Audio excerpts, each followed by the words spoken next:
So my yoga classes have been aligned with what I'm talking in my coaching sessions. So last Tuesday, 2 days ago, I was talking about meditation techniques, um, because they help you they help. Meditation is a great tool, and there are a lot of techniques, and all of them help you in different things. For starters, it helps the brain. It brings more density to the prefrontal cortex, and also it could help you um, make smaller the amygdala. Remember, the amygdala is a place where you start like all this stress response, and when you have it a little smaller, you can manage that response better. It also helps you if you have trouble sleeping. It will help you, and it activates the parasympathetic system. So there's a lot of beneficial. They have corroborated that, the scientists. For example, there are things that are called the telomeres that are the ending part of the chromosomes, and it's a good indicator about how young are people. If you have those telomeres large, you're younger. So they've seen that with meditation we can grow that, because with the cellular, when the cell splits, we start losing the length of those telomeres.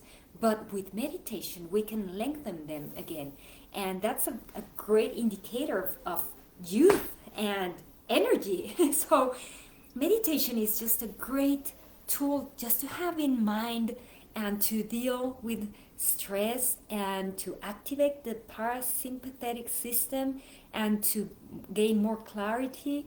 And yeah, so I think it's just an awesome tool. And of course there are lots of different kinds of meditations, and you have to try and see which one is the one you like, and the one you feel more comfortable with. So I was telling in my Spanish class, I have 5 here. I'm going to tell them to you. Of course, there are more, but these are the people know them. So I'm going to talk about them a little bit, and then we're going to do an exercise. We're going to do a meditation exercise. So the first one is when you base your meditation on sound, and this could be the transcendental meditation, and the one that's called the prime sound.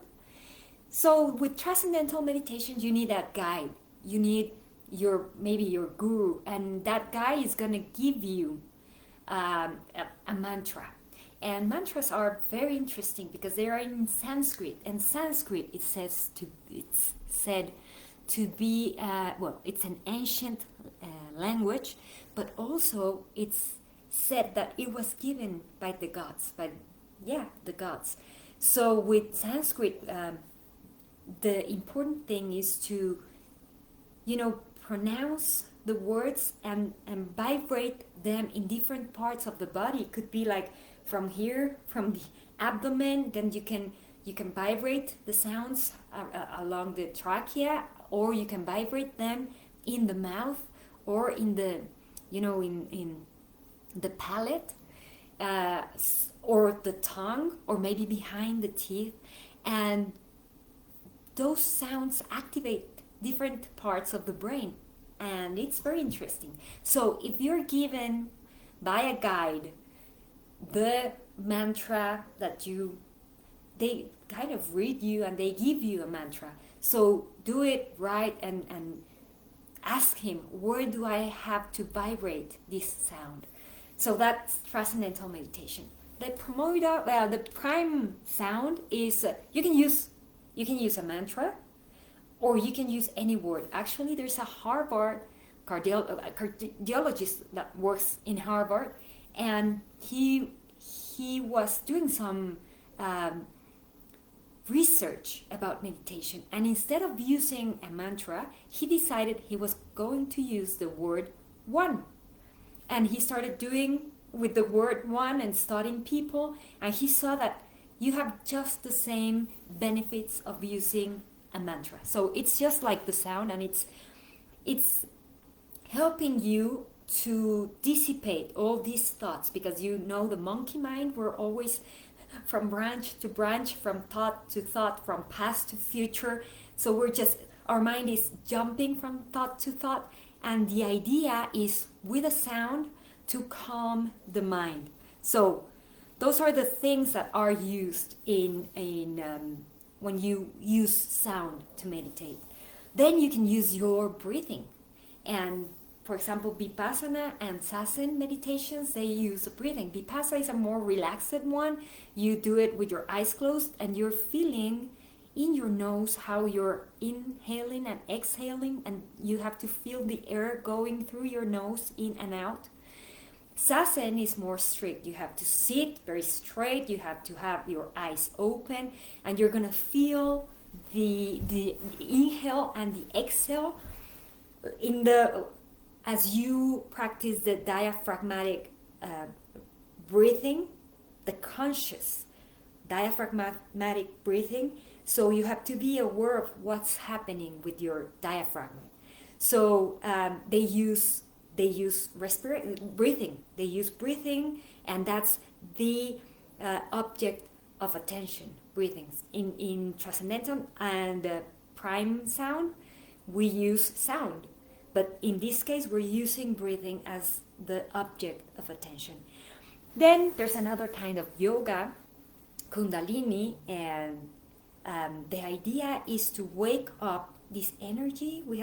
They say it's like a coiled serpent in the base of the spine, and we're trying to wake it up so it can go all the way up till here, which is our 7th chakra, and then we'll be enlightened.